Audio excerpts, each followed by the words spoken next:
Dr. Dhruv Kazi, thank you so much for being with us on ITV Gold. How are you doing today? I'm well, thank you. Thank you for having me. Dr. Kazi, just beginning this interview, I kind of want to reflect on the numbers that are coming in as of Monday this week.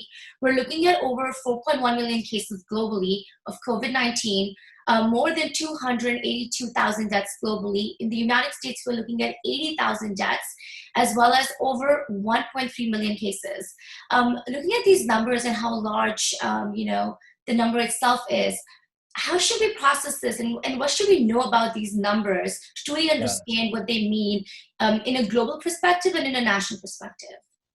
Yeah, one of the comments that has stuck with me over the years is that a single death is a tragedy, but a large number of deaths ends up being statistics. And I think we should avoid that problem. Like, it's important for us as we plan for this disease staying with us for the next many months and possibly years, to remember that the 80,000 Americans who've lost their lives are people with stories and lives around them. And certainly in parts of the country that have been very hard hit, that's a message that will resonate. What does it mean for folks who have not been directly affected by the disease? And I would hazard that over time, all of us will know someone in our personal lives who's been touched by this condition. But even among those who have not, it's important for us that we have to do our part to make sure we are not vectors for the disease. So if there are social distancing guidelines, if your community requires you to wear a mask, requires you to stay at home, even if you're younger and healthier and unlikely to catch the disease, we now know how easy it is to transmit the disease to older adults, and it might be devastating for them.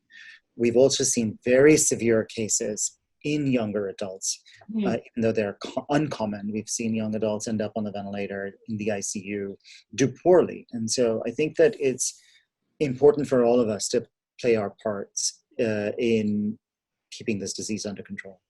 We keep on hearing in terms of COVID spread that we are reaching the flattening of the curve in multiple states. I know you're right now joining us from Massachusetts. We are here in New York City. Could you describe to us what exactly is happening in terms of flattening? And my question to you really is there an actual decrease in the number of deaths? Because, at the end of the day, that's what most of the community is concerned about, Yeah. to have a decrease in that. Yeah, so I'll tell you that from the perspective of Boston, Massachusetts, we have seen flattening of the curve in action. We had our first cases at the end of February, and the city, particularly Boston, almost immediately shut down, put shelter-in-place orders. And we had been pretty much shut down for 5 to 6 weeks before our cases started climbing. Which is, of course, different from New York's experience. Our cases climbed slowly. It gave us, our hospitals, time to prepare. Your audience will be aware of the fact that Boston is a very medical-centric city. We have a lot of hospitals, a lot of top-notch hospitals. And so we have a lot of reserve capacity. And we were able to use that reserve capacity for ICUs. To give you an example, our hospital, it's a 600-bed hospital, typically has about 70 ICU beds, and we doubled our ICU bed capacity to 140 over time. And because we didn't get a tsunami of admissions, we got a slow wave of admissions that we saw all over Boston and Massachusetts, we had the time to prepare for this. What does that mean? It means that we were able to provide ICU care for all of the patients who need it. And ICU care is not just about creating rooms. It's about making sure there's nursing, there are doctors, there's ventilators, there's all of the other support that goes into creating an ICU room or bed. And we would not have been able to do that if all of the patients who we eventually took care of had arrived on day one. So flattening of the curve is mostly because it allows hospitals like ours to prepare for the patients who are coming in. And I will tell you that I am very grateful for everything that Bostonians and the state of Massachusetts did to make sure that all of these patients didn't show up at the same time. In the long run, of course, we think that that saves lives, because when hospitals are prepared for patients and have the time to create ICUs, we can deliver better care. In terms of critical care, Dr. Kazi, since we're talking about it, you have expertise in cardiology as well as you're working in the ICU. So you're pretty much you're on the front line here in this crisis. How has critical care changed in terms of patient care and patient taking? And what are some of those challenges you're currently facing, in your space at the hospital? Yeah, and I would say that, so as you know, COVID is an interesting disease because it's, for the majority of patients, it affects a single organ, the lungs. And then in some patients, it involves a whole bunch of other organs, including the heart, the vascular system. There's evidence that the brain might be involved, other body systems getting involved. So as a cardiac critical care person, I'm seeing a sliver of the sickest patients who are not only in the critical care unit, but they've also had their heart involved, for instance, or there's concerns that their heart is involved. And the experience of our hospital has been unique because we had the time to prepare for it. Even so, I shouldn't sweeten the pill, so to speak. It was hard. It was hard to take care of a large number of patients, and we are really grateful for the fact that the numbers appear to have plateaued. And that's important for us to understand, that people who end up in the ICU are in the ICU for weeks. And so even when the curve starts to slow down, the actual number of patients in the ICU stays high until it eventually drops. And so we're at that peak plateau stage that we're grateful that the numbers aren't rising. And it would, based on conversations with colleagues in Boston and in other hospitals in Boston and in New York, we've seen similar experiences. The other thing I would chime in here is that all of the hospitals in the US saw this other pretty interesting observation, which is that there was a dramatic reduction in the number of heart attacks and strokes that were coming into the hospital around the time that COVID was unfolding. Now, we don't expect COVID to protect you from heart attacks and strokes. And what was clearly happening is that people were trying to avoid hospitals. And there were, we were worried that there are folks who were having heart attacks at home or small strokes at home and not seeking care. We have data suggesting that that was indeed the case, both in Boston and across the country. What we're seeing now that the peak of the COVID pandemic has passed is we're seeing that those patients are coming back in. So we're seeing a lot more heart failure, a lot more heart attacks and strokes, people who were avoiding care in the past who are now back to receiving care.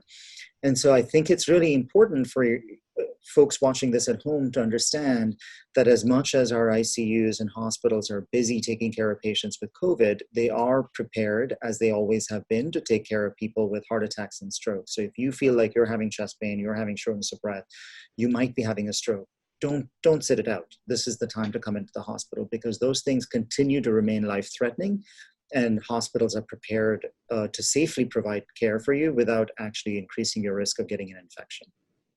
Dr. Kasi, since a lot of doctors here on IT Gold have spoken about, at high-risk patients that have, heart diseases, lung problems, cholesterol issues, high blood pressure, a lot of the South Asian population actually struggles with it. Would you say they are somewhere at risk with COVID? And if so, perhaps some measures or tips for them to watch out for? Yeah, I think that that's a really good observation, that we have a disproportionate burden of diabetes and high blood pressure, to some extent overweight in our communities, South Asian communities in the US, which does put our community at increased risk of these conditions, it increased risk of a severe COVID infection and getting into the ICU and possibly dying from it. At the same time, many members of our community have had the luxury of being able to socially isolate at home and care for loved ones. We're a tight-knit community and provide support. The tips, I would say, again, going back to our original conversation, regardless of whether you think you're at high risk or you think you're at low risk, to be a part of the chain of protection against COVID, which means staying at home, washing your hands, wearing a mask as is required by your local community, particularly when you're indoors. And I would say, regardless of what your local state government is saying at this point, you should assume that it is safer at home. If that means being, working from home if you can do it, or just minimizing casual excursions outside the house. I know a lot of states at this point are opening up, Right. and some of them are clearly doing so prematurely for political reasons, for economic reasons, where there are cases going up in the state, and yet there is a push to open up. And I think each of us has to exercise judgment on whether this is right for ourselves and for our immediate family and loved ones. If you're in a position where you can afford to be at home and take precautions, even an extra week or an extra couple of weeks, it would be helpful. Right. The second thing is, I don't consider myself an epidemiologist. I'm a clinician. I'm a cardiologist. I'm a critical care cardiologist. I think many of us are worried about a second wave coming down, maybe later in the summer as states open up. Today actually was the news covered the first major cluster of new infections in Wuhan. So even after they had been shut for 90 days or more, when they finally opened up, there are new clusters of infections. And I think that we want to be aware of that possibility as a community, that as we make plans for opening up, that there might be a chance that we'd have to close down again. So when we're looking at reopening of all of these states, Dr. Kazi, I know it's a tough question to answer. Should they be opening up? As you said, some of them are prematurely opening up. What do you see as the direct impact of this reopening? Do you see a straight spike in cases? And would that be concerning for areas like Massachusetts, like New York, or even New Jersey, where the cases are so high in numbers? Yeah. I mean, you basically named the 3 states in the US that have been hardest hit, right? New York, New Jersey, and Massachusetts, in that order. I think that it's hard for me to imagine that even because these states have pretty good governance, that we would have a chance of opening up prematurely. And it seems to me like all 3 governors are taking precautions to open up slowly. They've seen what happens when you are struck hard by the pandemic, and they don't want to take chances again. I think that it's possible that even in states that do open up, people will be responsible. So it's one thing to say, okay, great, restaurants are open, but how many of us are going to go to a restaurant right now, a crowded restaurant right now, even if the state is open, even if the restaurants are open? So hopefully people will vote with their feet on how they feel about opening up prematurely, and we won't see a full return to normal. And in a sense, even if that means we have a second wave, I'm hoping it'll be a smaller wave. We'll have had the time to prepare for it. But the risk is there. And so I think as individuals, we have to be prepared that we may be locked down again. What, according to you, should be this new normal life? In terms of how would we have to sort of act and, be outside once these states start to reopen, especially states such as our own, Massachusetts or New York? Yeah, I think that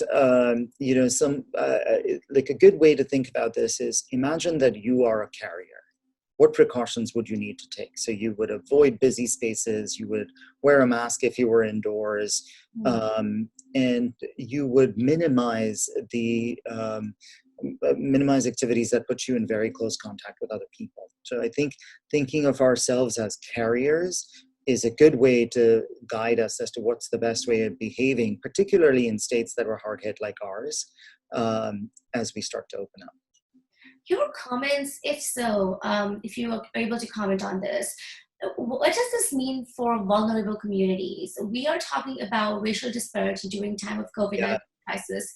We're talking about a lot of Black and Brown communities that are at more of a risk for either getting the infections and not having enough access to healthcare, or just simply not making it to the hospital. Your comments on what you have observed so far? I mean, this is unfortunately something we've seen with every pandemic, that communities that are communities of color, are lower income communities, are both at increased risk, and once they develop the disease, have worse outcomes. We've started to see that pretty much in every state that we've looked at, that there's a disproportionate amount of mortality in Black and Latino communities. I think there is another part to this that we're not thinking long and hard, which is that lower income communities in the US are also likely to have longer effects from the economic recession. So even when COVID is gone, there's going to be higher than previous rates of unemployment. We live in a country where health insurance is tied to employment. So if you lose your employment, you might have lost health insurance. There's also very good data that regardless of health insurance status, economic recessions of these nature change people's behaviors. You know, maybe I won't get my screening mammogram this year because I don't want to deal with the copay, or I'm so worried. I don't want to get my blood pressure checked and get my diabetes followed up. I'll wait another 6 months. Those kinds of decisions of neglecting one's own care or neglecting prevention or primary care visits, you would think that they are minor. From the government's perspective, these are often classified as elective procedures. But when deferred at the level of the entire population, this results in delayed diagnoses, delayed treatment, and in some cases, pretty severe complications. And so again, viewers watching this at home, I would say, be very thoughtful about what this means for your health. These are really stressful times, but if you can pull it off, I would encourage you to keep your doctor's appointments, your primary care doctor, your screening appointments, and really be good about taking your medications. This is not a good time for a variety of reasons to start skipping medication doses and putting yourself at risk for complications that come out of that. And that was such great advice, I have to say, because, there are patients that are just scared to visit their doctors, that are worried about their treatments. And I think it's important for them to hear from doctors such as you on what to exactly do. Another question that I have, which is really important, everyone's asking about it, the new drug remdesivir, as well as these other drug trials that we keep on hearing about. What has your personal experience been with it? And, what is the scope there? And, I would like to follow that up with just your personal take on vaccination, its availability, and how soon could we get to it? Right. I think so. I'm going to start with saying I'm not an infectious disease doctor, and so this you would not trust an infectious disease doctor to manage your heart attack. You shouldn't trust a cardiologist to manage your viral medications. But what we have. But here's the landscape. The truth is that because of this pandemic, none of these drugs have been tested very well yet. So there are preliminary data showing this drug works or this drug doesn't work. You'll remember that early on in the pandemic, there was all this excitement around hydroxychloroquine and whether that works. And we are now pretty convinced that it doesn't do very much for this condition. What does it mean for remdesivir? We have some early data that look promising, but we haven't seen full-scale data. Certainly the drug it's an experimental drug, has been temporarily approved for use based on these data, but there are going to be bottlenecks on manufacturing and supply. The big picture here is we don't have good antiviral therapies. We also, as you know, don't have a vaccine, and we're not likely to have a vaccine for another year. And it's not simply a scientific problem, which is enormous, to develop the vaccine, test the vaccine, make sure it works, make sure it's safe. Even after we have a product, in human history, we've never manufactured vaccines at these doses. We're talking about every human on the planet needing a vaccine. So don't assume that once a vaccine is developed, it's going to be readily available, right? So best case scenario, we have a vaccine within a year, and then it's another 6 months before it's widely manufactured and available. We have to assume that for a long period of time, we are going to have to take care of each other by, again, pretending at all times that you are a carrier. Meaning wear a mask, wash your hands, make sure that if you're interacting with loved ones, you're doing so in a way that's safe, particularly when other members of the community are at high risk.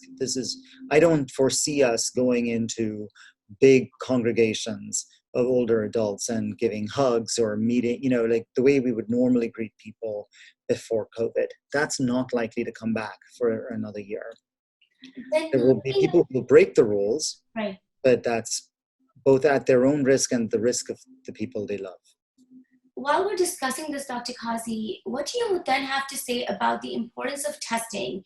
The rapid testing, which is basically to tell you if you have COVID or not, and B, antibody testing. Those two things we keep on hearing about. Do you see them play a major role in perhaps management for the next couple of years?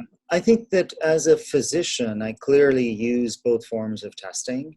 But it's in a different situation where I have someone in front of me who's unwell and we need to make this diagnosis early on in the pandemic. So for instance, in February and early March, it was taking 7 days to get a test back. So people would be in the hospital 7 days before you found out that they didn't have the disease, or they did. We're much better off now, but at the same time, it's very institution dependent. So my hospital uses a test that was made in the hospital. Now, you can imagine that there are, every hospital or every health system has developed its own test. There's going to be some variability in how well the test works, how well it detects the disease, etc. But this is different from the antibody testing, which we've also started doing in select cases.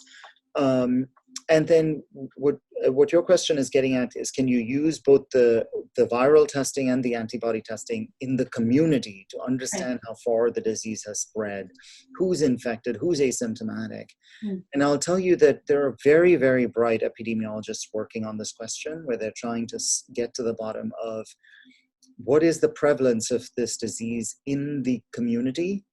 Because you can imagine, if the prevalence is very low, or if the previous exposure has been very high, it might be okay to reopen the economy. Whereas if you have a lot of ongoing transmission, but not a lot of people have been exposed, meaning there are a lot of people who are at risk, then it may not be okay to open the economy. I think we have a lot to learn about this condition. One of the things that we're forgetting is that this condition has only been around with us for 6 months. We just don't have a lot of history to go by. And realistically, we didn't start studying it well until 2 months ago. And so we're still learning on the status of each city and county and state. Some states are doing a better job of it than others. New York is one of the states that's doing really well. Massachusetts is doing well in terms of studying the disease, studying the growth of the disease. But I do worry that our communities of color, South Asians, Latinos, African Americans, in states without good governance, historically Mississippi, Alabama, like not very strong public health departments, are going to be at risk. In terms of resurgence then, do you think hospitals across the country, especially Massachusetts, New York, New Jersey, the 3 states I keep talking about, are we going to be ready, PPE supply, doctors, enough nurses, enough healthcare workers? Do you think physicians and doctors nationwide have learned enough from the first phase to know what to do in case it happens again? I would hope so. I mean, the first phase for New York and New Jersey was particularly very hard. Yes. Massachusetts, like I said, it was hard, but we were prepared because we had a little more time. We had the luxury of an advance warning, and population densities that look different, right? Like when Boston shut down, it shut down. People were not taking public transportation as much as, whereas if you're in New York, you don't have a choice. If you're going to work, you probably have to take the subway.